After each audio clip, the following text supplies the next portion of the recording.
In 2016, director Gareth Edwards and star Felicity Jones gave the world an emotional and expansive backstory to a single line from a much more famous film.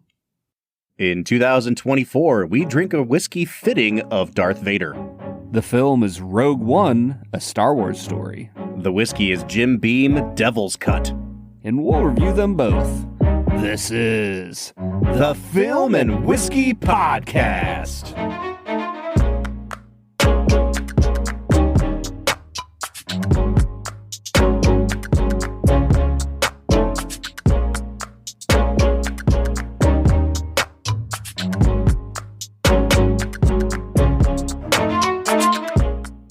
Welcome to the Film and Whiskey Podcast, where each week we review a classic movie and a glass of whiskey. I'm Bob Book.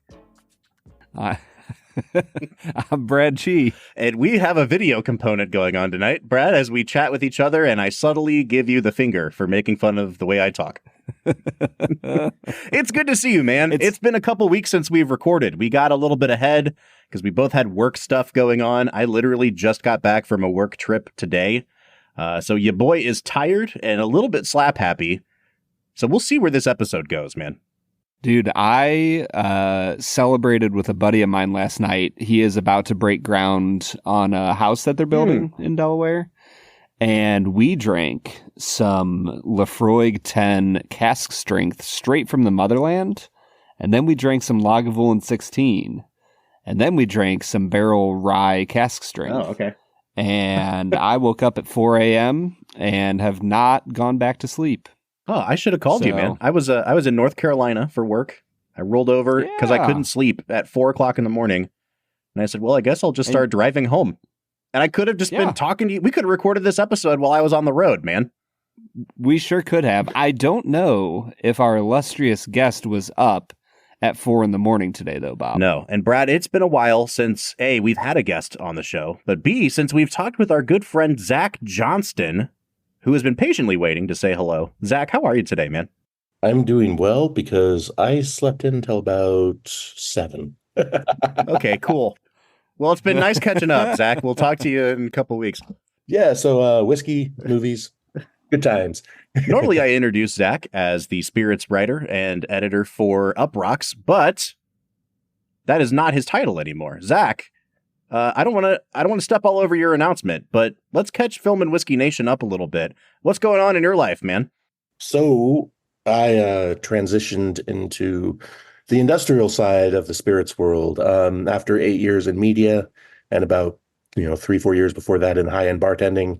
I am now officially working for a distillery, Blackwood Distilling Company, which is at the moment based in Versailles, Kentucky. They do Blackwood toasted rye and toasted bourbon. They brought me on to help expand the brands and help expand into the European and U.S. market further, because for the last few years they've been Kentucky only, and they're gearing up for a big $200 million distillery just south of Lexington.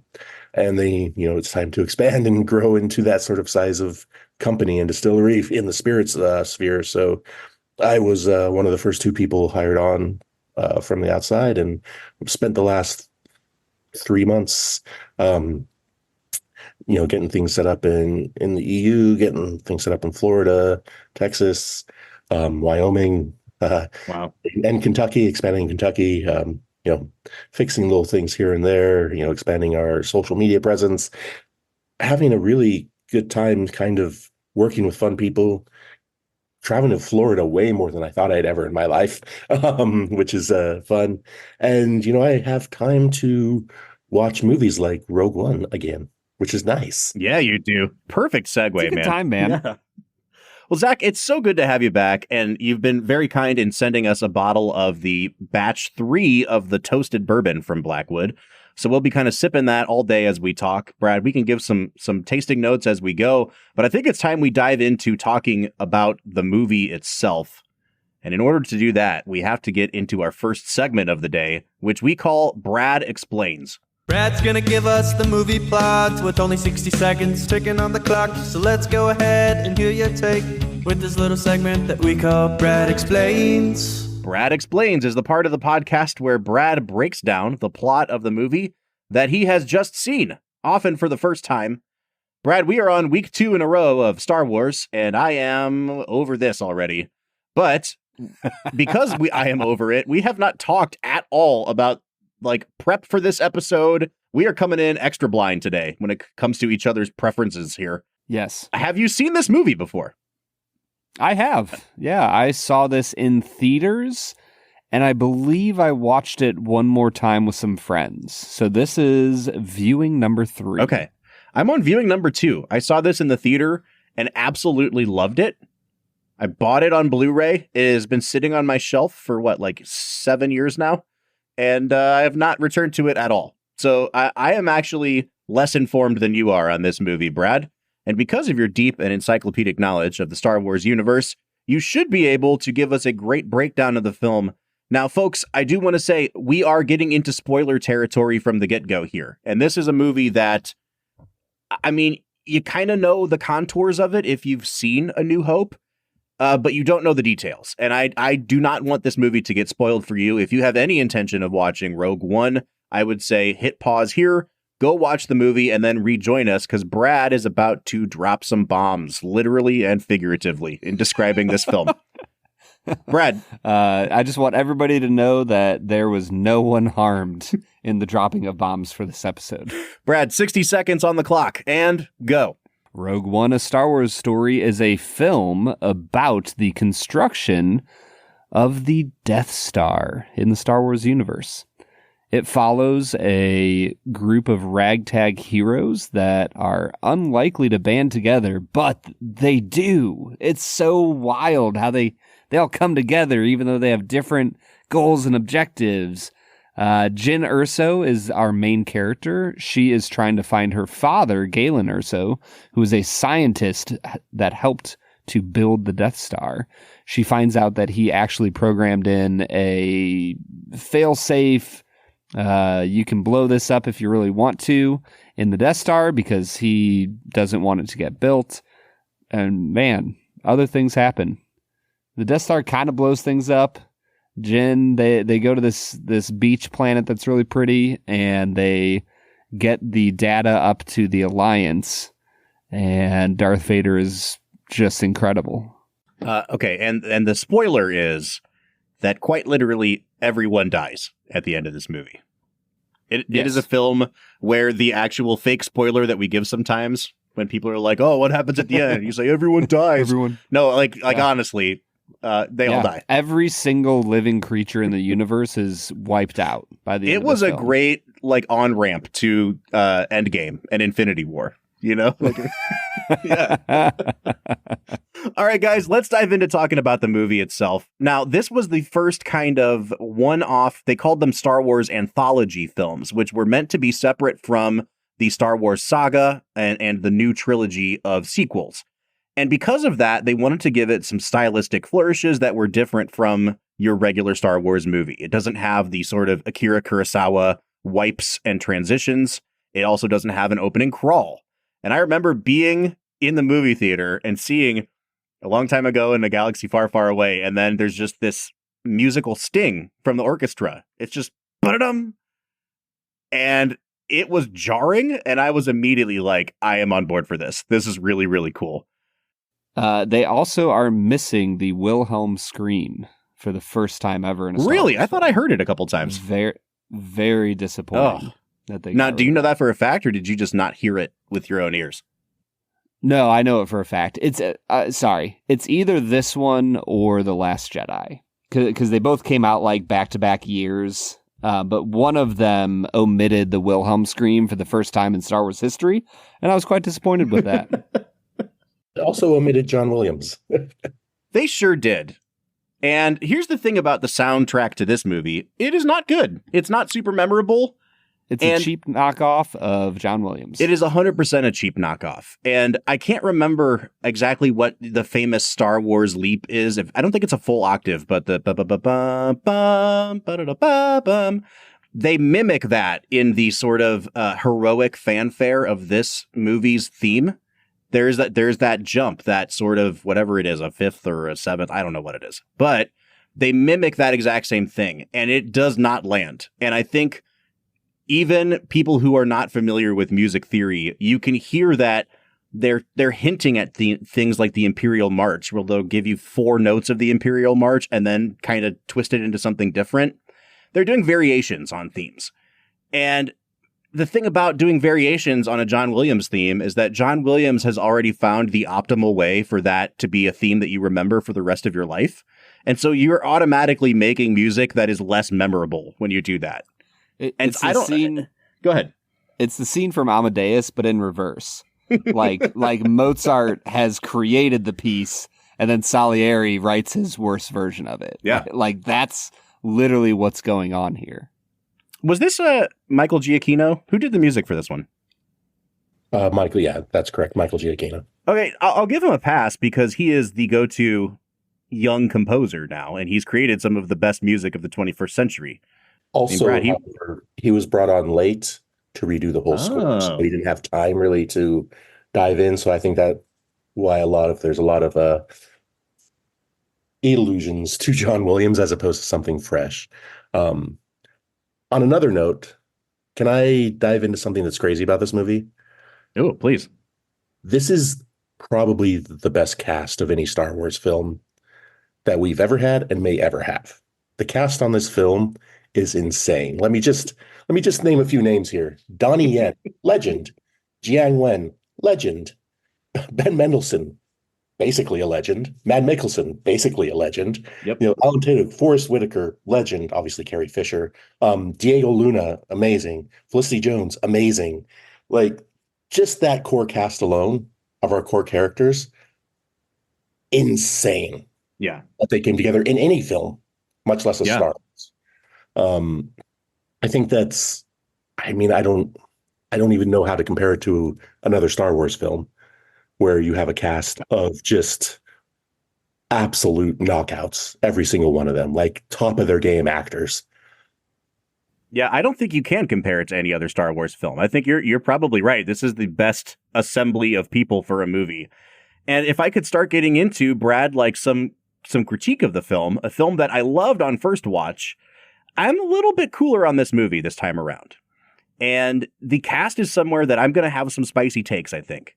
But I am not so much a fan of The Force Awakens, as you folks heard last week. But one thing that I really loved about what Abrams and company did with that script is they did a really great job with close-ups in that movie and giving people their sort of John Wayne in Stagecoach, like push-in introduction to like, you're a movie star now, John Boyega. Like, seize this moment. You're a movie star, Daisy Ridley. Gareth Edwards doesn't do that. He's not concerned with making his actors into stars, but he also doesn't seem to be super concerned with giving them any chance to really like sink their teeth into the material. It's very exposition heavy. And when they're not talking, then there's long pauses of silence. And I feel like, if I'm being frank, if you're going to get this sort of murderer's row for a cast, they need something juicy and meaty to really sink their teeth into. And I'd kind of rather watch this cast in The Force Awakens than I would in this movie, Brad, because I just don't think that, I think they paint in really broad strokes in this movie. And I was a little bit let down by how, not amateurish, but kind of like remedial the script was here. Yeah. I mean, I think that the best character development you have in the film is probably Alan Tudyk as K2SO, the robot, because he has that kind of joking relationship throughout, which in comparison to The Force Awakens from last week, the humor of the robot weirdly worked for me in this film, even though it's like borderline Marvel humor. I think it works for me because it's coming from a non-human character. And like, he doesn't have to convey facial expressions or try to be serious as he's delivering this comedic line. It works much better coming from a robot. I think that's why C-3PO is so funny in the original films. But man, you get to the end and everybody's dying, and I don't give a rip about any of the characters dying except for the freaking robot. For some reason, like, that's the death that I was like tearing up a little bit over. Right. And it's the sort of thing where, like, I think also, let's very quickly, what is Star Wars? Like an actual Star Wars. Star Wars is great because they have that one cinematic moment that makes you jump out of your seat in the cinema. It's when Luke uses the Force in the trench to blow up the Death Star. It's when Vader says, "I know I'm your father in Empire." Return of the Jedi doesn't have one. That's why it kind of sucks. Um, you know, Oh, come on, man. Vader and- picking up well, the Emperor and the electricity. but you knew that was coming. Like it wasn't that like, oh my God moment. Whereas in like I remember I saw Phantom Menace in the theater like opening day, 1999. I was 20 years old. The moment that Maul comes out, those doors open and they throw off their robes and like we can handle this. People lost their shit in the theater like they did when Vader revealed he was his father. The same thing, Attack of the Clones, that movie has a lot of detractors, but when the Jedi show up in Geonosis and all turn on their lightsabers, I know people who have a tattoo of that scene on them because it's another one of those holy shit moments. Again, Revenge of the Sith, Anakin and Obi-Wan, that battle is an oh shit moment. Force Awakens doesn't have one. It was supposed to be when Rey catches the lightsaber in the forest. I was there and nobody gave a shit. I can tell you though, in Last Jedi, when Luke showed up, I watched an entire row of 10-year-olds jump out of their seat and scream in joy seeing Luke show up to fight Kylo Ren. It had that ocean moment. Rise of Skywalker obviously didn't have it at all. This movie has that moment. It has a pure Star Wars moment, which is Vader shows up in that hallway in the mist and that lightsaber turns on and we get to finally fucking see Vader fighting non-Force people and just going to town. Like I'm a huge fan of the Vader comics.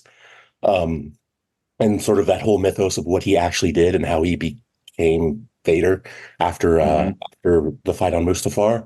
And seeing him, like people jumped out of their seat the same way they did when Maul shows up on Naboo. Yeah. The same way that my dad saw people jump out of their seat when Vader revealed he's Luke's father. And that's what Star Wars is.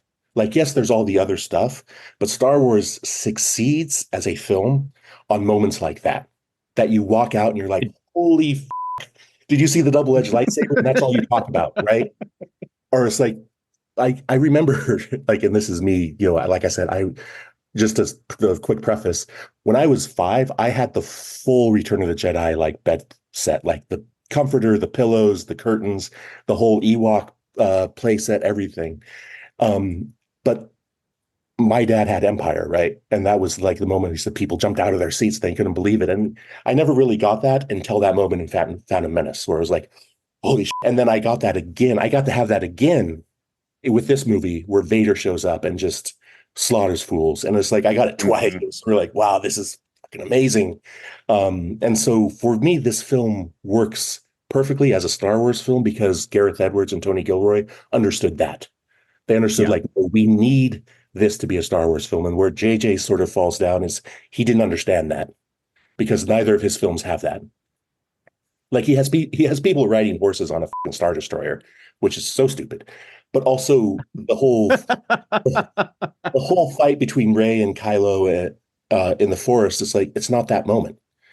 Because it's I understand it's yes, her using the Force just like Luke did and blah, blah, blah, and New Hope. I get the whole parallel there, don't get me wrong.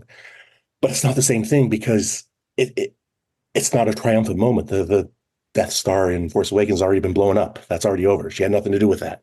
And so, it's this weird thing where I feel like with Gareth Edwards and then, of course, Tony Gilroy taking over in the end there and working with Gareth to sort of reshoot a lot of this film, they understood it's like, hey, this is what Star Wars is at its core, where you walk out and you're like, holy shit, that was amazing. Yeah. And like you said, I think it's like you walked out of the film and you were like hyped on it, right? Oh, 100%, man. Right. Yeah, like you walk out of Rogue One. I'll give just kind of my initial take from, a decade ago almost. I remember walking out of this film and thinking the first half of this movie was like flaming hot garbage. I don't give a rip about any of these characters because none of them are interesting. They all just kind of have a and then mentality of and way too much tell, not show. Like yeah. There's so much of that. And then the second half of this film, I was like, that felt like a Star Wars movie. Like the battle scenes, the connection between Jin and what's his name? Cassian? right? This, like the connection between them in the midst of battle, like that's something you get in good Star Wars films, capped off with maybe a top 3 scene in all Star Wars films of Vader just being awesome. And like when he walks in, the shadows almost look like they have like tendrils, like they are a demonic embodiment of evil that you couldn't quite do in 1977. And so I walked out of the film going, man, if I could just get rid of the first half and just watch, like, you know, maybe add a little bit, like an hour and 15 minutes. Oh my gosh, the ending was incredible. So maybe this would be a good time for me to give a little bit of my personal history with the movie too, Brad, because as you know, I am not a Star Wars fan. And I wouldn't call myself a Star Wars hater, but they've just never worked for me. And so even in moments where I am like supportive of Star Wars and the people in my life who love it, I find myself having to work really hard to feel excitement.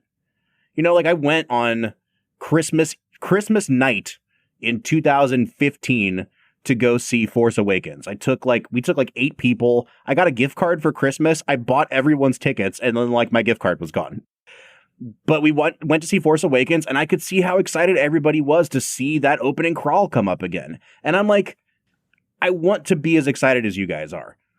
Rogue One is the first time, and I think it was because it didn't have the burden of being a Star Wars movie. It was just a movie that existed within the wars of the stars. That was just like, it was a completely separate thing. And it was the first time that I had the oh shit moment. When Vader comes in at the end, I like in the theater, I was like, oh shit, like it's happening now. And that sent me out on such a high. But if I'm being honest, this is my problem with Gareth Edwards movies, whether it's his Godzilla movie or he made a movie last year called The Creator. He creates the most brilliant cinematic images. Like there's such a sense of scale. I don't know if anyone does scale like him, except for maybe Denis Villeneuve. Like when you can literally see the height, the way that like Star Destroyers are filmed in this movie, it's the coolest the ships have ever looked in a Star Wars movie. And yet, I think it says a lot about the flimsiness of the script and Edwards' inability to really make you ever care about characters, that we have just watched our lead characters die a horrific death in what is essentially a nuclear explosion. And then we immediately forget about them because he tacks on this ending of like, but Vader do cool thing now. And you're just like, yeah. And so I think that's the dichotomy here is like the stuff that we should be caring about falls away so quickly because he knows that we just want that immediate heroin hit of Vader killing guys. And here's my spicy take on Star Wars in general. And Brad, I know you're a fan as well. And I think true fans understand flaws as much as they understand the shine, right? And Star Wars has always been deeply flawed. Like you go back and look at the script of that first film, the dialogue's terrible. Like it's literally terrible. And I was going to say they've talked about that in so many interviews where Harrison Ford is like, George, you go out there and say this fucking shit. Yeah. and also there's a lot of fat on that film too. Like that film is way too long.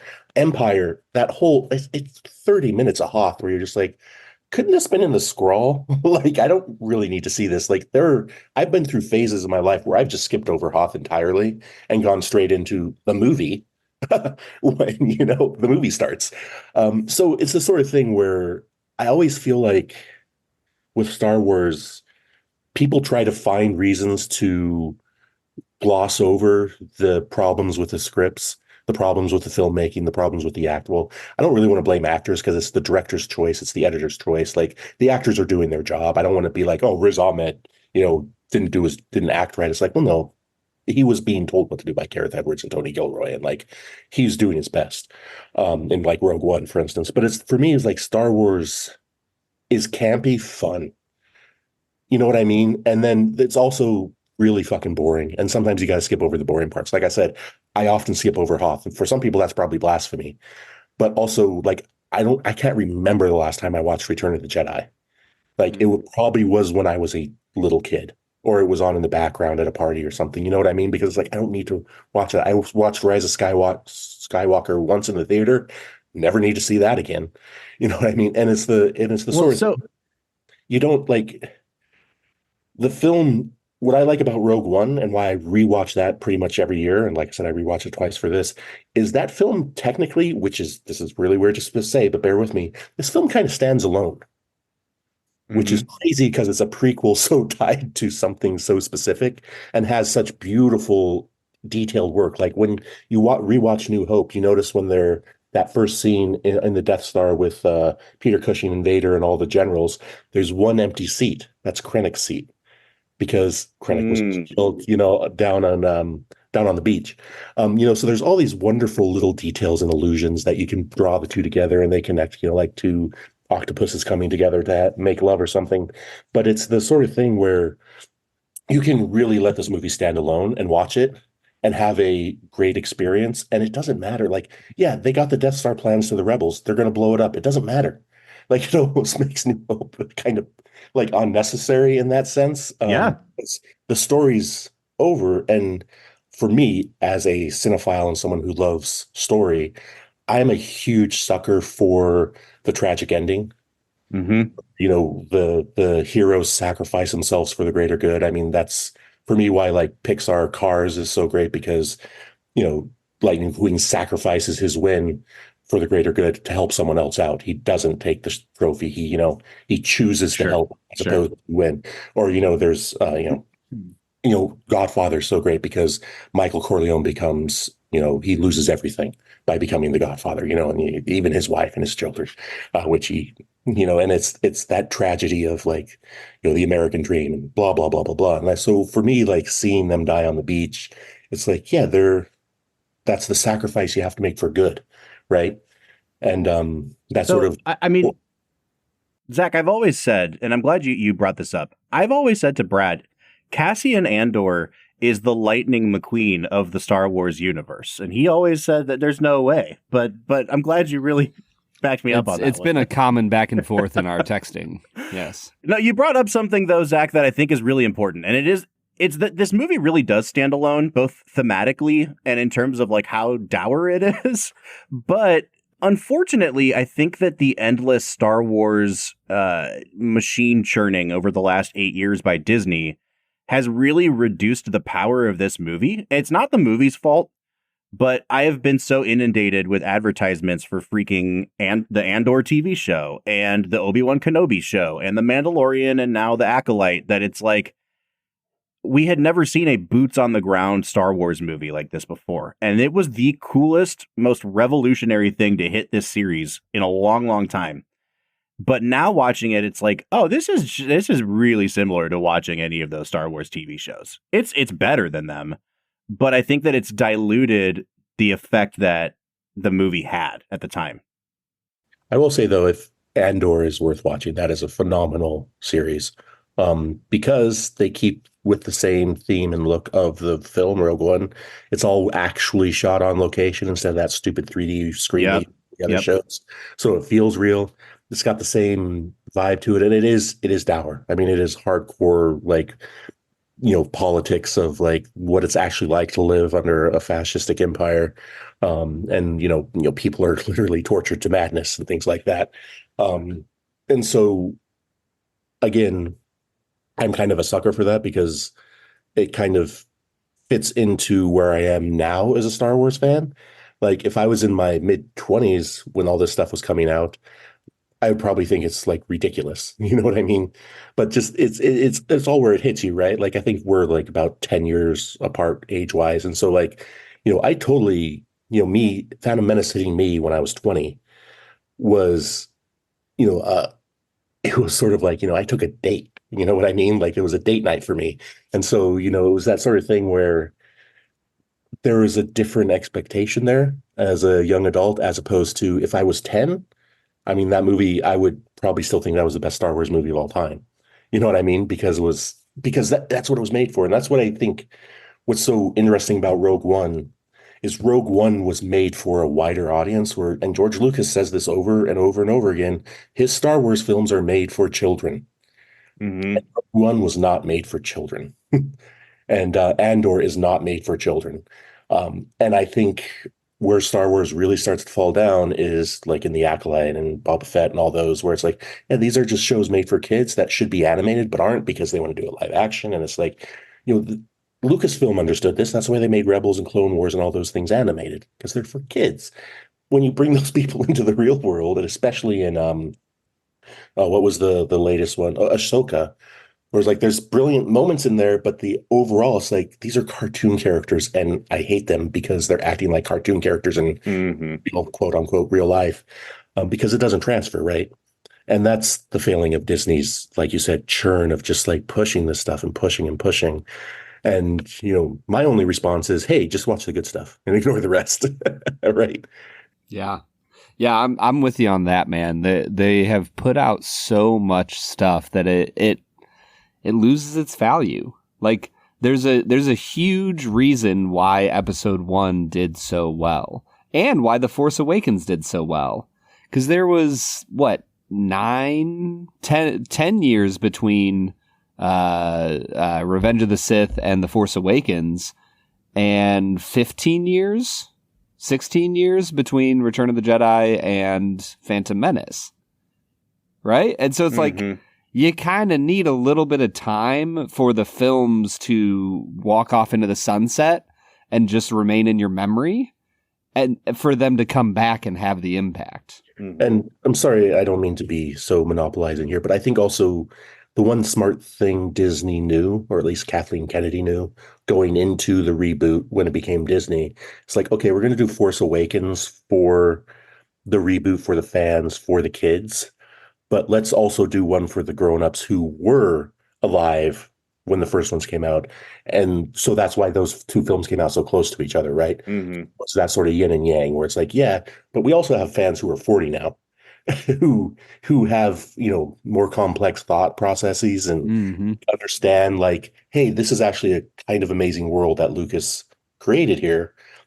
We can dig in a little bit more, but then, like you said, you can go off and, I mean, I don't know how much you guys read like the books, or like I said, I'm really into the Vader comic books, and like I know the animated shows from the early 2000s decently. I didn't watch them religiously or anything. I know like the canon and things like that, and I collected, the cards in the 80s and 90s and blah, blah, blah. But it's the sort of thing where, this film, Rogue One, I believe, does fan service and this is so rarely done, but right. Where it's like, yes, it is 100% there. There's so much fan service in this, but it's never flashy and in your face. It's even with Vader at the end being the most ridiculous thing ever, but it's amazing because that scene is only like 30 seconds long too. It's not him fighting for 5 minutes at the end of the film. It's like, no, this is instant because he's a god Sith Lord. He's a magical space wizard. And this is how it would be. There's no contest here. And that's the thing I hate about, like, especially in The Acolyte, where they forget they're Jedi, where it's like, how about you just read their mind? You're a Jedi. Like, you know what I mean? Or whatever. It's like, you read that guy's mind like last scene. Why aren't you reading it now? Sorry, I had a digression there, but it's like, they don't forget what everyone is. Like, Jyn Erso is just a rebel. Cassian is just a person. He's a rebel. Galen, yeah, he's an engineer. I love the new take where he's ethical Oppenheimer. But he's still just a person, right? And he's trying to exist in this world. And even Krennic is just a bureaucrat. And so, yes, Krennic is sort of, very lightly associated with Vader, as his kind of overlord boss, but not really. Like, his day-to-day is bureaucracy, and you see it. I sent you the GIF of him when he first gets to Galen and on the Iceland planet, whatever it's called, and it's like, farming, really? Like, it's almost an insult to him. And just I love that whole scene because it's Ben Mendelsohn and Mad Mikkelsen, so they're phenomenal. But just like, oh, your wife died. Wow, that's really a shame. And just his way of like conveying, like, I know you're bullshitting me. Can we just, jump can we cut to the chase here? Cut to the chase. Like, come on, you don't insult my intelligence. I know you're a genius engineer, but stop insulting my intelligence. We're old friends. Mm-hmm. And, it's this like nice subtlety between those two actors, which they can pull off because they're phenomenal actors, right? Mm-hmm. Where you just don't get that with a lot of people cast in these movies. Yeah, I was going to say that the opening scene is incredible. It is so sharp. And for me, Bob, like you talked about the impact of not having the fanfare, of jumping right into a scene. I felt the same way the first time I watched this. I was like, hey, if we're going to do a spin-off Star Wars movie, like, sure, let's change a few things up. And there's not a lot of sacred cows for me in the Star Wars universe, as long as I feel like the director respects the Star Wars universe. And I think that's, which, yeah, Gareth Edwards 100% does in the way he makes this film. I mean, even the little tiny fan service things, like whenever they fly into Yavin 4 and you see the random guy in the tower, like tracking them in, you're like, yeah, like it's a tiny little fan service thing that doesn't detract or add to the plot. It just gives you a beautiful panorama to look at for a few seconds, and it kind of scratches the Star Wars itch. Yep. So I think there's a lot of things to like here in Rogue One. All right, guys, I think we're at a good spot to hit pause here. When we come back from break, in addition to two facts and a falsehood, let's talk about the cast a little bit, because I still have to get my spicy takes about the cast out of the way. But I think it's all tied in with this Gareth Edwards soup, where I can't tell if it's the way he directs his actors or if there's just not a lot for some of them to do. But there are definitely peaks and valleys to the cast list here. So we'll hit on that when we get back from break. Brad, it's time for us to go drink some Jim Beam Devil's Cut. What do you say? Get the devil in me, Bob.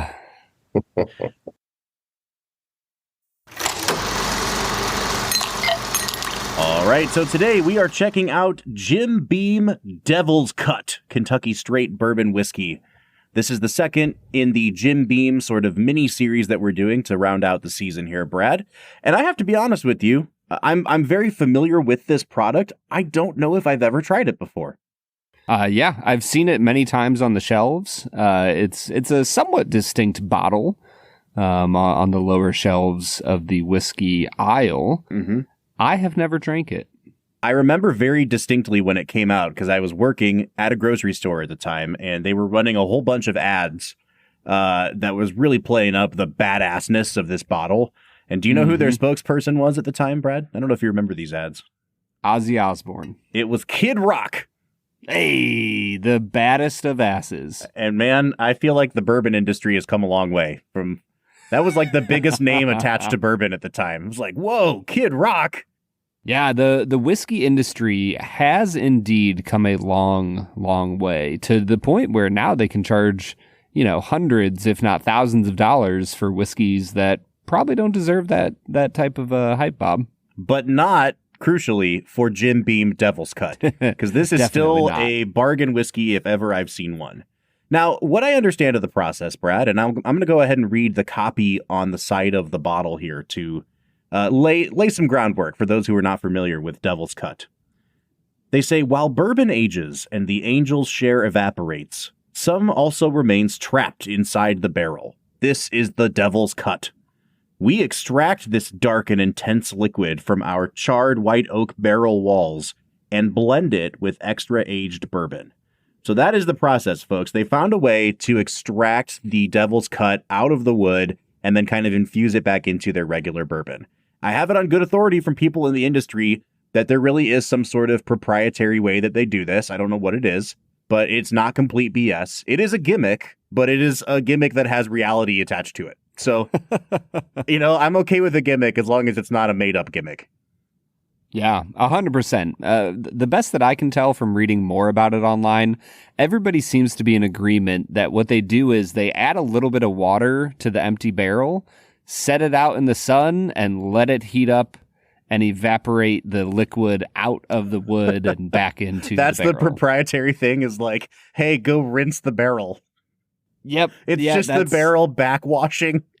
Yeah, right? supposedly there's some sort of like agitation that also happens. Okay. So I like to think that they just hire like an Andre the Giant lookalike to like shake the barrel. Like he's just walking around squeezing in a field. the staves like Yes. he's wringing out a rag. Yeah.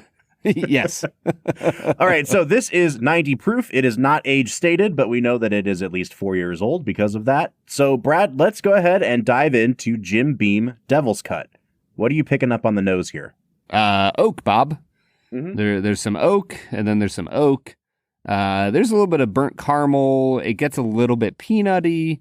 There's a bit of like a sour young apple peel vibe going on. Meh. I'm not a huge fan here. It's not bad. 5.5.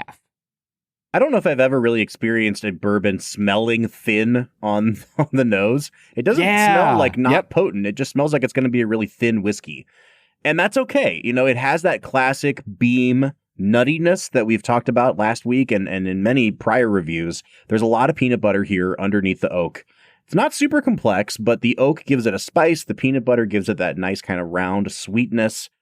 I do get a really weird note, Brad, and I am cataloging this for my future fat guy tasting notes here. You know how when you get Chinese takeout, everything kind of smells like MSG a little bit? Like it just kind of hangs on the paper bag. And it reminds me of like when I'm going to eat the fortune cookie at the end of the Chinese meal, but there's still the smell of like fried rice hanging around. I don't know how to explain it. It's like cookie with MSG. And that is a note I don't think I've ever had on a bourbon before, man. Yeah. I mean, it's a proprietary process, Bob. Yeah. So you're going to get some proprietary nosings here. All that said, I don't hate this. I'm going to give it a 7 out of 10. Man, that's a lot higher than me, Bob. I was not quite as impressed. Taste-wise, I'll come up a little bit from my nosing score. I'll give it a 6 out of 10 on the palate. The apple peel comes through a little stronger. The oak turns into like a charred oak. There's a little bit of cinnamon here. It's watery, Bob. I don't know how else to explain it, but it does not taste as viscous as it ought to at 90 proof. Oof, man. Like to me, this feels like an 80 proof whiskey. I don't like this, Brad. Yeah. If I'm going to be honest here, and you know what? We have had the master distiller of Jim Beam on our show before. Wonderful guy. They make a myriad of products that I thoroughly enjoy. This is not one of them. It is really, really thin in terms of mouthfeel, but the bitterness from that oak extraction, it doesn't even taste like oak to me. It tips into almost chemically. Like it's just a really bitter, you could call it herbal, but it almost tastes artificial. And that's like, it's a type of bitter that I only really associate with very low grade, cheap whiskey. And that's what I'm getting here, man. And I think because of that oakiness, it's kind of compounding that bitterness and that chemically flavor for me. I'm only going to give this a 5 out of 10 on the palate. And I think that's being generous for me. Yeah, 100%, dude. I think the finish just kind of disappears on me. There's a little bit of oak and black pepper, but there is nothing happening on the finish. 4.5 for me here. I really don't have a ton to say, Bob. Yeah, the finish is not quite as bad for me. I do get a little bit of that apple peel that you were mentioning. It comes out at the end and some of those cinnamon notes. So it is a slight rebound, but even then it's just wisps of flavor because it's such a thin whiskey. I think I'll give it a 5.5 on the finish. Yeah, balance-wise, there's nothing to write home about here. I'll give it a 5 out of 10. I don't know. We might as well get into the value pretty soon here. Yeah, I'll give it a 6 out of 10 on balance because, again, this is a very inexpensive whiskey. I don't expect a lot from inexpensive whiskeys, especially in today's market. That has nothing to do with what I'm going to say on value, but it is a perfectly fine, very cheap whiskey. So I'll give it a 6 there. Now, Brad, to my knowledge, this is still going for somewhere in the 20s, right? $19.99 in the state of Ohio. There you go, baby. Now, again, when we talk value, Brad and I often operate from different points of view. I usually look at it from, is this overpriced given the market? Brad usually looks at it from one of two perspectives, which is, would I just pay that much for this whiskey? Or is there another whiskey out there at this price that I think is way better? So I think we give a nice picture of overall value here. For the market, this is not a bad value because you really can't get whiskey for much cheaper than this, unless you're going to knock all the way down to Benchmark. Here's the thing, though, Brad. I think Benchmark's probably a better whiskey than this. It certainly doesn't have those bitter notes that are off-putting to me the way that this one does. So I think on every metric that we can judge value, this one is probably not going to fare very well. I'm just going to give this a 5 out of 10 on value. Yeah, I'm 100% with you, man. 5 out of 10 on value. I liked the double oaked, Bob. Mm-hmm. And I think if you're going for an oakier version of Jim Beam, go spend $20 on that. Don't spend it on the Devil's Cut. I'm coming to a 26 out of 50. I'm just a little bit higher than you. I'm at a 28.5, which puts us at a 54.5 out of 100, or just a 27.25 out of 50 on average. This is really close to, if not the lowest rated whiskey of the season for us, Brad. And I would say, like, just in plain honesty here, this is a misfire from Jim Beam. I'm really surprised that this thing has lasted as long as it has on the market. I imagine people are using this as a mixer, and I think it probably might make a good whiskey and Coke just because there is so much oak and bitterness to it. It would really stand out versus a Coke. Unfortunately, we don't sample our whiskeys with Coke when we're deciding if it's a good whiskey or not. So I can't really speak to that. Did you just say, unfortunately, we don't do that? I mean, I would like to every now and then. That sounds nice. I'm not a cola guy. Oh my gosh, dude. Every now and then you like truly dig your heels in on just the weirdest stuff. Like everyone likes a Coca-Cola. What do you mean you're not a cola guy? I don't like any colas. Bubba, RC. Bubba Cola. Oh, man. Maybe you did grow up poor after all, Brad. I know that brand very well. Oh, man. All right. Do we recommend this product? I'm going to say no. No. Yeah. Okay. Let's get back into talking about this movie with our friend Zach Johnston. What do you say? Let's get to it, man. All right, everybody. That was Jim Beam Devil's Poop. It wasn't that bad. Come on, man. Hey, by the way, did you like my comparison to Darth Vader? Talking about Devil's Cut. Do you get it? Because he's kind of like the devil. Also his lightsaber, it cuts things. Yeah, it does cut. And things. It's red. This operates on so many levels, Brad. You are knocking it out of the park. That's why they call me the master of metaphor. That's my 1970s basketball player nickname. the master of metaphor. I feel like if you were a coach in the 70s, that would be your nickname. Me and Red Auerbach just smoking cigars and coming up with convoluted nicknames. Turning off the hot water to the opposing locker room. I love it. All right, dude, let's get into 2 facts and a falsehood. Brad is gonna try to stump you, Bob, to our right and what is wrong.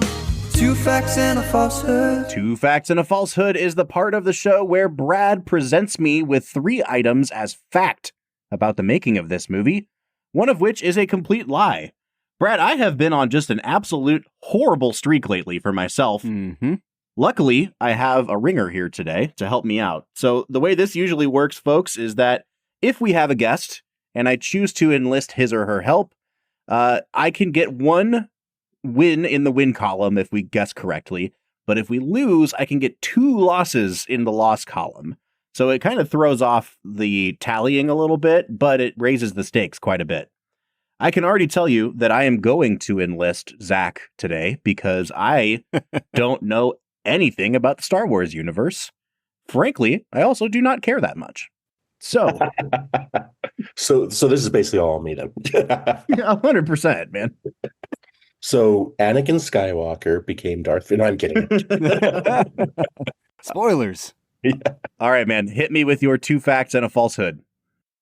Fact number 1, Alan Tudyk, voice of K2SO, also voiced fan favorite character HK-47 in the critically acclaimed video game series Star Wars: Knights of the Old Republic. Fact number 2, Anthony Daniels was jokingly disgruntled that Alan Tudyk was allowed to play K2SO in the relative comfort of a motion capture suit, whereas Daniels had to endure years of discomfort and injuries in the C-3PO costume. Fact number 3, this is, I know you're getting sick of him, this is Alan Tudyk's second time portraying a robot in a film, the first being in 2004's I, Robot.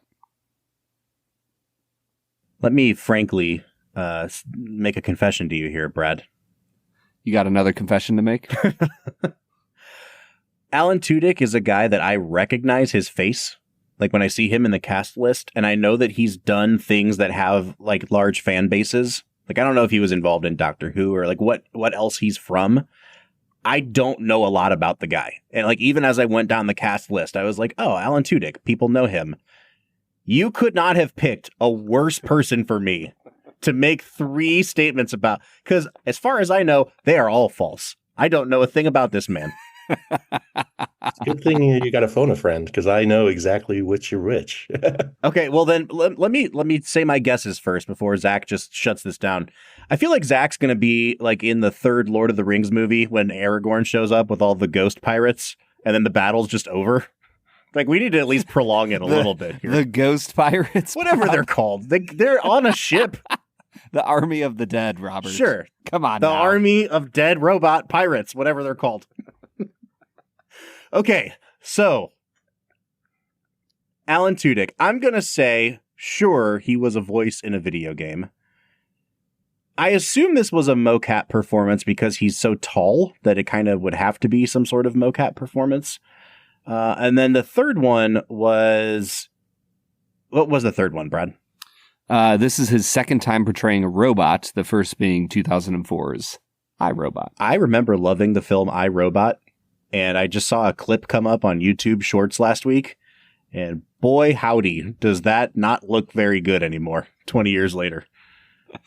One of the few things I remember from I, Robot is when the main female protagonist objects to Will Smith using a motorcycle because it has gasoline in it and gasoline explodes. All right. So Zach, I really don't know. If I had to venture a guess, I would say it's got to be either 1 or 2.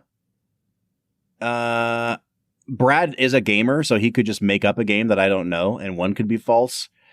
He also knows a lot about and has a fondness for C-3PO, so maybe it's 2. I would say 2, but I'm just taking a stab here. What is the actual answer here, Zach?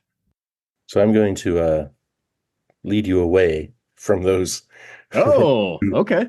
No, HK-47 was voiced by Christoph Tabori, famously. Famously is famously in quotes. I feel like famously is thing that people know, dude. So I played all the games. Okay. Like, the sort of thing where it's like, no, and he was sort of, because he's a kind of like that 70s avant-garde, like John Cassavetes guy level filmmaker. So like having him voice a robot was a big deal at the time. But yeah, it definitely wasn't Alan Tudyk who voiced that role. Unless they did a remake or something that I'm not aware of, but it was definitely Christopher Tobieri. So number 1, then, according to Zach, is the Falsehood. And I, again, just for the record, do not know or care. So this is solely to save my own pride and record at 2 Facts and a Falsehood. I'm going to push in all my chips and put my lot in with Zach and say that 1 is the Falsehood. Brad? Bob, I'm not even upset that I lost this week. Yeah! Like, the fact that not only did Zach...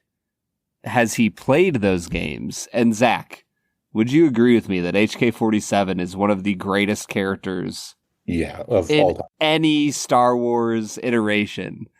Bob, he is a robot assassin who joins your party in... first off, I can't believe you've never heard of Knights of the Old Republic, one of the greatest game series of all time. He is a robot assassin that he speaks by, like... He always prefaces what he's about to say with the type of sentence. Yeah. So he'll be like, "Query, what does this meat bag think he is doing in front of me?" And he always refers to humans as meat bags. And it's an incredible character. The fact that Zach knew the voice actor, I'm stunned and happy and will happily give you a victory here, Bob. Thank you so much. I really put in the work to earn this one this week too. So I'll take that victory. Yeah, that's right. Zach, Hawaiian team. I hope you'll appreciate that. I was actually like really proud of this one. I was like, oh yeah, I'm gonna put a little Knights of the Old Republic mention in here. Exactly. Yeah, because that's great. That's a great callback as well, because it's sort of in my opinion, they've been chasing that android character this whole time and they've never nailed it again. And honestly, I thought of it because I think K2SO, like they had to have used HK as like very heavy inspiration for the Rogue One character. Yeah, especially the way he talks to Jin, like all, slap the taste out of your mouth sort of thing. Like that's so him. Oh, it's so him. Am I right, guys? So HK. Awesome. Bob. Classic HK move. All right, let's get back into talking about Fallen Order. Let's get back into talking about Rogue One here, guys. And Brad, as we do it, as you know, we've said that we're sipping on this Blackwood here. I don't want to go too deep into our tasting notes on the Blackwood, especially since I'd really like to give this a full review in an upcoming episode. But especially coming off of the Jim Beam, Brad, I am picking up on this toasted bourbon, just like it's a vanilla bomb on the nose. And then when you get to the palate, it's got like, it almost has that sort of slightly tannic black tea and mint from the toasted oak. I get a ton of black cherry on this. Like there's a depth of flavor here. And you know, Brad, that I don't typically go in for toasted barrel bourbons, but this has a really nice, I wouldn't call it black tea, more like a rooibos tea. Like it's really, really, really good, man. And Zach, I think you guys are hitting it out of the park with this batch 3. Yeah, there's a it's like a blackberry citrus tea that my wife gets that I'm a big fan of, that like I literally drank this and was like, oh my God, it's a better version of that because it's whiskey. There is so much incredible flavor here. And it's for me, the thing that really stood out was the viscosity. Like this thing has an ability to coat your palate, your tongue, to give you the flavors and sit there for a while. This is some daggone good whiskey. Yeah, it's absolutely, intentional. And I agree, like toasted finishes can get really chewy and woody, like your firewood kindling sort of, not to name any names, but it's sort of, they think toasted means it's got to be like kindling that's just been lit on fire or whatever. That's not really what the point of toasted is. Like when you're talking about a toasted barrel, it's about activating the sugars that are in that barrel to make them more accessible to the distillate, right? And so if you're doing that, you want to have that creaminess. You want to bring balance. So like with this, with both balance to the force. Yeah, balance, right? Both are toasted rye and toasted bourbon. It's part of it is a sort of throwback to the heyday of the 50s and 60s in American whiskey, when you had those old Fitz 64 and the old Grandad 114 in the 70s and the old Weller's antiques in the 60s as well, where you had those like bold, creamy, balanced, spicy, like dark stewed fruit sort of bourbons that everyone's been chasing ever since, but can't get back to because, the world's a different place than it was in the 50s and 60s. And so what we've sort of done here is found a way to get back to those super balanced, super creamy, bold whiskeys with those flavor notes you guys so aptly mentioned, without having to, recreate it in the mash bill that you simply don't have the grains from back then. You don't have the wit from back then. And so putting it in that toasted barrel allows you to pull those fresh caramelized sugars out into an already good distillate, because it's a 7 to 9 year old Kentucky bourbon, into a good distillate, and then a lower char, so that you're not losing that through the filtration of the charcoal, right? And for me, it's the sort of thing where I can tell you, the story of Blackwood Farms and Country House and our origin story, and it's all has complete veracity to it, and it's a fun, fascinating story. But I'd rather just pour you one of these and be like, taste this. But I gotta say, folks, the bourbon is really, really good, and it has given me the courage to move forward with my spicy takes on this cast list. The spicy take of all spicy takes. I'm gonna start right at the top here, guys. I love love me some Felicity Jones. Like, she made a movie called Like Crazy back in the day that was I took Carrie to see it, Brad, and it was like the tiniest little indie movie, insanely good movie. And then she goes on to star in The Theory of Everything, and I think she's even better than Eddie Redmayne is in that movie. She's like just fantastic in that movie. But Bob, Eddie Redmayne won the Oscar there. I think she's actively bad in this movie, Brad. And I think that it's a combination of the way Gareth Edwards directs her. It's also just like, if I can be frank here, there's just something about her sort of like her makeup as a person and her like constitution. She is like she plays very fragile and kind of delicate people in movies. And I think she taps into that really, really well. Kind of similar to what you got with Natalie Portman, but then you see how George Lucas directs Natalie Portman in like the second and third installments of the prequel trilogy, and she's a freaking badass. And there really wasn't any point in this film where I didn't feel like Felicity Jones was just pretending. When she gives her rousing speech to the whole group of rebels, it does not work at all. And it really honestly makes me appreciate Daisy Ridley even more as Rey, because I think Rey can shoulder a lot of both the emotional weight of her character and the badassery in a way that Felicity Jones just does not pull off here. So, you know the bipolarness of that, right? Like, you guys remember there's the first trailer, which there's exactly zero footage from the film in that trailer.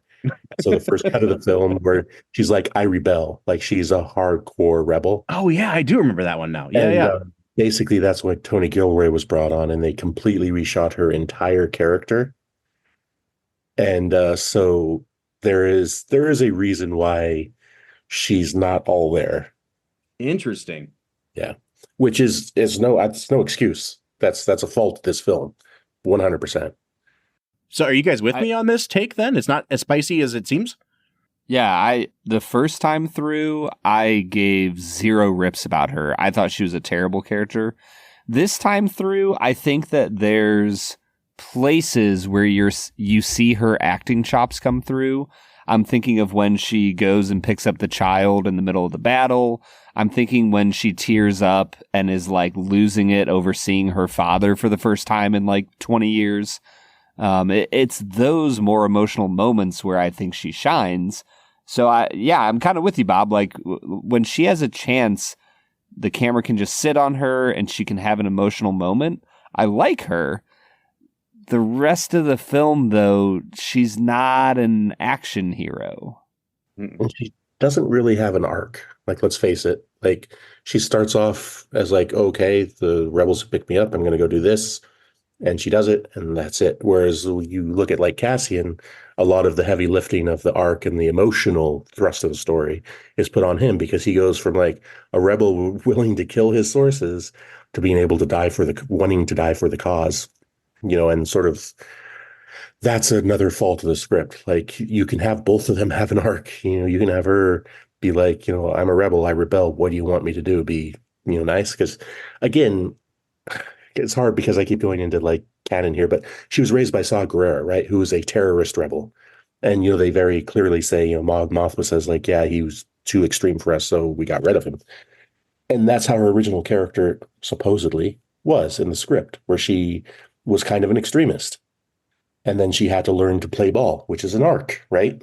Mm-hmm. And they completely took that out, which is 100% hard to ignore in this film. Cool. Well, that did not elicit the spicy reactions I thought it was going to get. It sounds like we all really... Sorry, just go back to my point. That's not her fault. That's Gareth Edwards and Tony Gilroy's fault. Yeah, for sure. Like, she's an amazing actress. I just want to make that clear. Like, she was doing her job the best of her ability. And she kind of got a shit sandwich of a script when they started reshooting. 100%, man. I do think Diego Luna is just being Diego Luna, and that's really, really great for what this movie needs. He has such an air of, I don't know, chill about him. Like, everything just seems to kind of roll off his back, even when he's in high pressure situations. He kind of reminds me of like pre-Marvel Mark Ruffalo that way. He has that sort of like shaggy, chill guy quality, Brad, this is at least the second movie we've talked about with him in it after his smaller role in The Terminal. But he was even really good in that movie. And I just think he's really welcome here. I'm glad they continued to develop this character with the Andor TV show. If there's a spicy take remaining in my cast list, I don't know, like, I was kind of excited to see Forrest Whitaker show up. And then I was like, oh, that's what we're doing here. Oh, okay. That my guy was not just chewing scenery, but he was in a different movie, if I'm being honest. Yeah, I mean, let's go back to what Zach talked about earlier with cartoon characters in a live action setting. Saw Gerrera was originally a cartoon character, and they brought him into a live action setting. And man, oh man, I think he was like the main turnoff for me. The first time I saw this time around, I had a little more grace for him. But man, I do not like Forrest Whitaker in this movie, guys. It is not my favorite. Yeah, luckily it's short. Like they're smart enough at least not to make him an integral part of the plot. But again, watch, like I hate to say this again, broken record. Go back and watch that original trailer for this film. His character was completely different. Like all the scenes were reshot. And so, not in any way being like Snyder Cut or anything like that, but it's curious, like the bipolarness of this film sometimes, where you're just like, Saw's this, insane terrorist rebel who, obviously has been through so much, and they do a wonderful job of visually showing, not telling, that he's, a hardcore veteran. But then it's just sort of like, there's no purpose there. Like there's no they could have accomplished that in such a more fastidious way. I kept expecting him to show up later in the movie and like be a surprise bad guy or something, because the way that they send his character off, I don't remember exactly what he says, but he basically just goes, "Go, be free." Like he's releasing her into an open pasture, and then they just cut away from him. And I'm like, what's that? Surely that can't be the end of his character, but it was. Did you want a 10-minute backstory on him, Bob?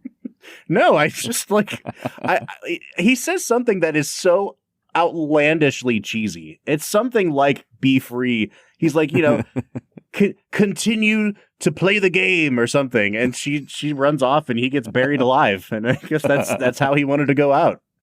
Yeah, I mean it's again, it's Star Wars, right? It's got a lot of fat and cheese that are sometimes you got to kind of like. Here's my perfect 44-year-old father of two Star Wars synopsis. Perfect for a Sunday afternoon where you fall asleep 2 or 3 times during each movie. Yep. And usually fall asleep during the dumb parts like that and wake up for the fun parts. Yeah. As long as you wake up for Vader at the end. It's like, yeah, you really didn't miss much, Yeah. Yeah. And honestly, like, to talk about things that I like in this movie, I think that they nail the Star Wars visual style of what it looks like to have a space battle, what it looks like to have a ground battle, and what it looks like to be up close with your main hero. Like we see this in so many of the movies where it's like, let's have a bunch of spaceships fight each other and it's going to look awesome. We're going to have a bunch of people on the ground explode and shoot each other and it's going to look awesome. And then we're also going to follow our heroes. And I think that they really nail that aspect of the movie at the end. And you're right, Bob. They make the Star Destroyers look so freaking cool in this movie. And when they're like knocking into each other and destroying the planetary shield, there's just so much of that feels awesome in the proper Star Wars way. So, Brad, we're in a really unique position here this week because we are in the middle of a run of 3 Star Wars films. And so next week is going to be even more interesting for a number of reasons, but because we won't just be comparing it to one other film. We'll be comparing it to its predecessor in the trilogy, but also to this movie. But for now, I really want to pick your brain because I've been struggling to compare this to The Force Awakens. And I think that where I'm landing on this, Brad, is this is the kind of Star Wars movie I'd rather see for if you're going to make a movie for grown-ups. Like, this is the direction you need to go with it. But between the two movies, there is a perfect Star Wars film buried in there somewhere. If you could just kind of Frankenstein together some elements of each. Because for all of his faults, J.J. Abrams has always been really, really good at getting you to care about characters. Whether you agree with those characters' arcs or not, he makes you feel the weight of their decisions and their emotional arcs. Like, I think about the TV show Lost, which ultimately I think suffers from the same thing as his sequels, which is just like, I'm never going to actually reveal what's going on. I'm going to continue playing this mystery box thing until you figure out that I'm just stalling for time.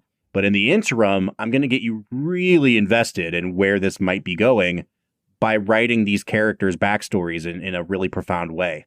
I mean, that's why Mission Impossible 3 is one of my favorites. I freaking love Mission Impossible 3, man. Like, and I think that if this movie had more of Abrams' ability to make you care about characters, this might end up being my favorite Star Wars movie. Because it's got the visuals, it's got the ultimate tragic arc, but the tragic arc doesn't land as hard as it should. Yeah. And so I guess I'm wondering, Brad, like, let's draw comparisons, but also, like, am I way off base in thinking that there's a almost perfect Star Wars movie somewhere between these two? No, I think you're right in line, Bob. The problem with there's so many problems with Force Awakens. The problem for me is that the Force Awakens feels so much shinier than this one and has, in my opinion, just so much bad dialogue.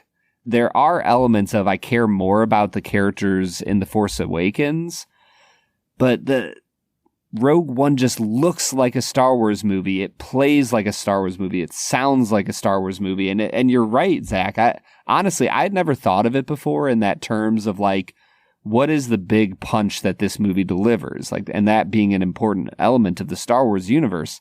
But I'm with you. Like, I think that Abrams tries to do that, not just with, I think he does try to do it with the lightsaber moment. I think he tries to do it with Han Solo and Kylo, right? When they meet on the bridge and Kylo kills him. I think he's trying to deliver that big punch there, but we all know that Kylo is going to kill him. So it kind of takes away from that. I think Rogue One succeeds in those areas, but I'm with you 100%. I think my takeaway the first time I watched this is still my takeaway the second time. I don't care about these characters. Like, the only reason I care about the faux Jedi, the faux blind Jedi and his guardian companion is because A, they mimic more characters from Knights of the Old Republic, which I don't know, Zach, if you kind of caught that, but they have great chemistry with each other. And like, that's the only reason I care about them. They don't have a great arc. They're not actually that interesting of characters. The actors have great chemistry together, and that makes me a little sad when they die. And I think that's why Felicity Jones and Diego Luna don't work great. I don't think that they have really good chemistry with each other. Yeah, especially like Jian Wen and Donnie Yen. Like, you can tell they're brothers to the death, right? But I also think, like, sort of going back to Bob's point, like, the problem with Force Awakens is the rebels don't look like rebels. They look like a very well-funded private army from like Blackstone or whatever. Whereas in Rogue One, they look like the rebels who are a ragtag group. I mean, look, George Lucas has said, like, he was thinking of the Viet Cong and the American Empire when he was writing New Hope, right? Which is like, yeah, that's an obvious allusion, right? That's an obvious parallel. Where how can these like ragtag group of, guerrillas take on an empire and win? It was 74 was the fall of Saigon, 75, 76. He's writing this. Obviously, that's the big thing you would be thinking about in your mind. Not that the rebels are the Viet Cong. That's, it's not literal, right? And I felt for the first time ever, and I think George Lucas told Gareth Edwards and Tony Gilroy this, Rogue One's his favorite film in the series of the new ones, because it felt like that. It felt like these were actual rebels who weren't all united, and there were different factions, but they were ragtag, and they were they were, emaciated, and they had morals that were all over the place. And, it wasn't this like, oh, in Force Awakens, we are the perfect good guys who look perfect and are perfectly coiffed and shaved and uniformed. It's like, well, that's not rebels. That's, army for hire. And that's what they literally say in Last Jedi, which people got kind of pissed off about. But, you know, I do, like Gareth Edwards said when George Lucas told him Rogue One was his favorite Star Wars movie that he didn't make. He says, I can die happy now, but I can see it. I can see that could have been that could have been Force Awakens. Force Awakens could have looked like that. It could have felt like that. And so, Bob, I agree with you. Like the aesthetic of Rogue One, put that onto Force Awakens, and I think Force Awakens becomes marginally, but not marginally, it becomes exponentially better just from that care alone. Obviously, there are other problems with the script and blah, blah, blah, but that doesn't matter. The look was wrong in Force Awakens, right? Mm-hmm. Yeah, which we touched on last week too, Brad. And I think that this might be a good natural segue into getting into our last segment of the day, because now we're pairing this up with Force Awakens. So let's see what other movies we want to pair this up with. With our last segment, let's make it a double. We're near the end of the episode, so thanks for listening to the Film and Whiskey Show. Let's pair another film with this one, even if it's a struggle. It's our final segment of the day, now let's make it a double. Let's Make It a Double is the part of the show where we pick a movie to pair up with this one to make the perfect double feature. Zach, you are on a roll today, man. I did not know that you felt this strongly about this film and or the Star Wars saga in general. So I'm going to ask you, what would make the best double feature for this film? So I'm gonna go back to the 70s well, which you guys probably know well by now from me, but I'm going with Kelly's Heroes. Oh, nice. It's a World War II heist film, and at the core, Rogue One is a heist film. Like Brad, like you said, the second half of the film where the heist starts, that's when the film kind of starts. Like any good Star Wars movie, it starts 40 minutes in. But the heist, Kelly's Heroes, it's a sort of, these rebels in the American GIs who are rebels who go AWOL to go get some gold from the Nazis and have to, fight their way back through ridiculous odds, just like the Battle of Scarif, where they're fighting, AT-ATs and like trying to blow them up, and they just, turn back and look at them. They're fighting Panzer tanks and Tiger tanks in the end of that film, and it's a very similar vibe where it's insurmountable odds for Oddball and Claremont and the whole team to like get through out of France, back through the German lines and back into home territory. And it just feels like also it's more lighthearted. I mean, it's a comedy. Mm-hmm. It's a 70s comedy, so the comedies are very dry and kind of weird sometimes. But it's a nice little throwback, and it's a lot lighter, and it's a little more fun. Everybody doesn't die in the end.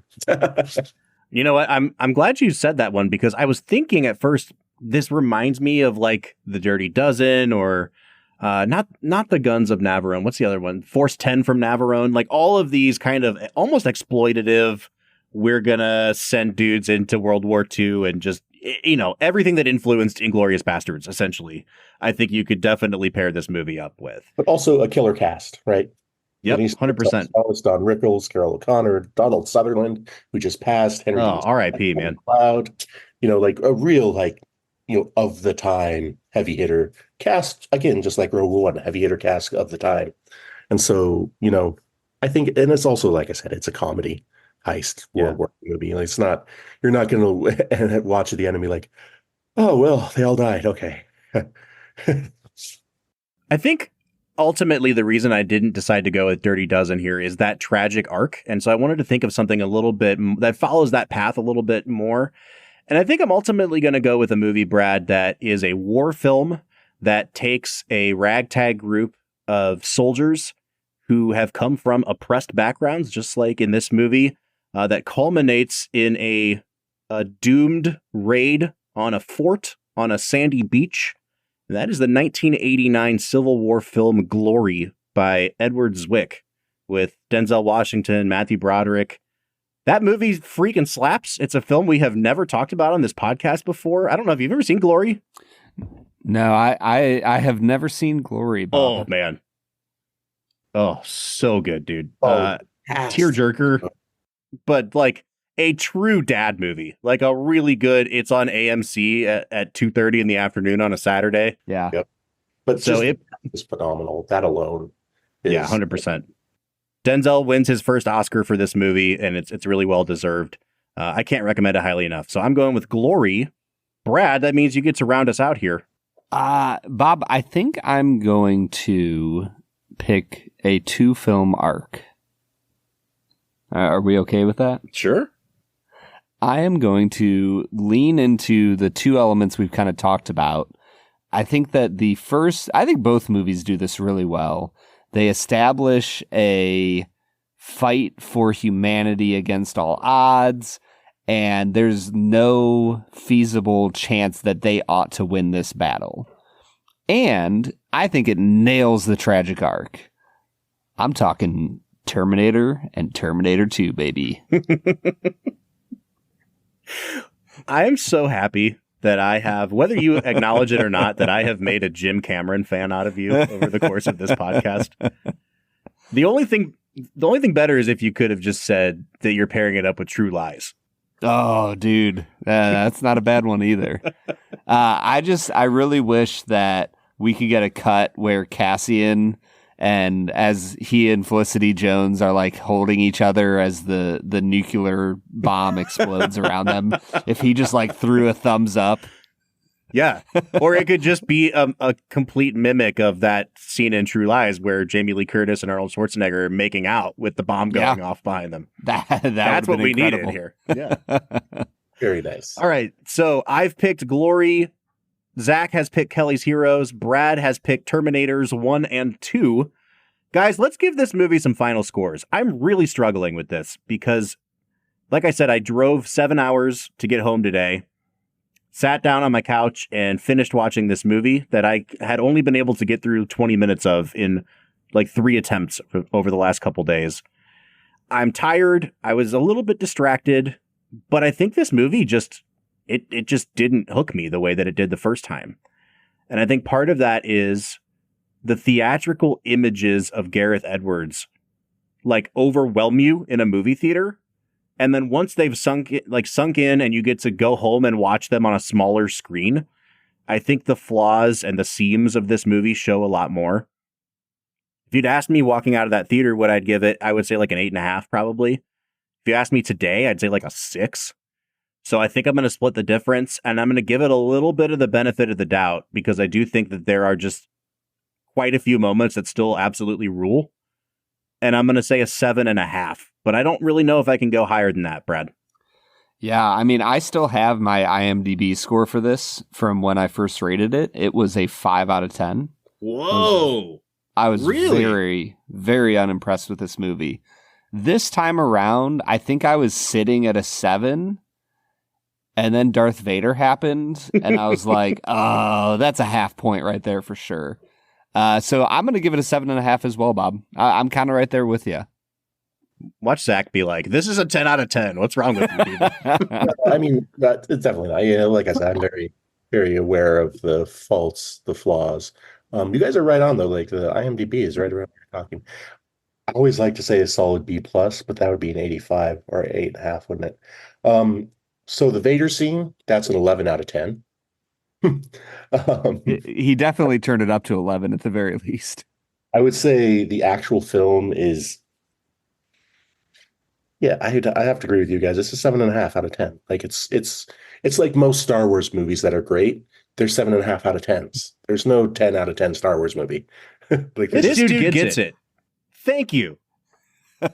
If we could all just collectively agree that Star Wars movies are fun trifles for the most part, then like the world would be a better place. It's this entire cult that has emerged around them that insists that they are like on par with The Godfather that I don't understand about Star Wars. Like, let's just be happy that we have these fun little movies that, you know, with a giant dog man that growls at Han Solo and we get to shoot lasers and say pew pew. Like, it's like, yeah. Yep. And also, The Godfather's not perfect. Go watch that film again. I mean, it doesn't make sense. Let's just cool it on the spicy takes here, man. You've hit your quota for the day. No, all right. So It's a 7.5 for me and Brad and Zach. So we've got the weight of all three of us behind this one. But folks, if you disagree, let us know. You can find us on all of our social media accounts, Facebook, Twitter, Instagram, TikTok, and YouTube at Film Whiskey. Or you can jump into the conversation. We are on Discord every single day, talking to you guys, fans of the Film and Whiskey podcast.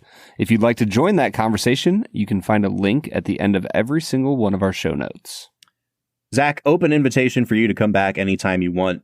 And I say that because we probably do need a moderator for next week's episode. Yeah, I was going to say, I've been listening along, and I feel I can just hear Bob sort of like getting more and more broken as he talks about these movies, and Brad sort of like Lee kind of rising and rising. So I feel like there needs to be somebody in between to be like, but Bob, no movies are perfect. It's okay.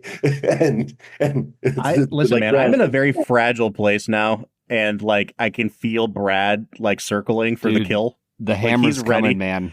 I don't think the hammer needs to come, man, because The Last Jedi is a really good movie. And to Zach's point, it doesn't have to be perfect to be really good.